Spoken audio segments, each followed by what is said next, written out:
Big boss హౌస్లో మొత్తానికి చివరి మెగా చీఫ్ అలానే మెగా చీఫ్ ఫైనల్ కంటెండెంట్ టాస్క్ కూడా జరిగిపోయింది. అయితే ఇక్కడ అయితే బకెట్లో వాటర్ని అయితే ఫిల్ చేయాల్సి ఉంటుంది.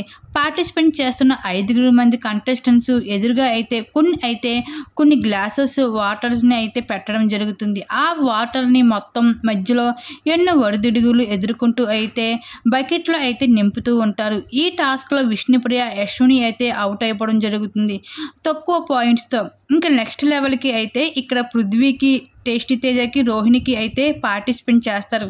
అయితే మరో లెవెల్ టాస్క్ అయితే బిగ్ బాస్ ఈ విధంగా అందించడం జరిగింది.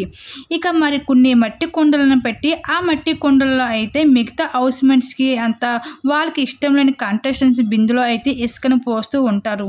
ఆ ఇసుకను మోస్తూ అయితే ఒక కాలుతో బ్యాలెన్స్ చేయాల్సి ఉంటుంది. ఈ విధంగా ఈ టాస్క్లో విష్ణుప్రియ అలాగే యశ్మిని అలాగే నాబిల్ మధ్యన గొడవ అయితే జరుగుతూ ఉంటుంది. ఈ టాస్క్లో మొత్తానికి చివరిగా అయితే ఈ టాస్క్లో రోహిణి అయితే విజయం సాధించి ఈ వారం మెగా చీఫ్ కంటెండర్గా అయితే నిలవడం జరిగింది బిగ్ బాస్ హౌస్లో.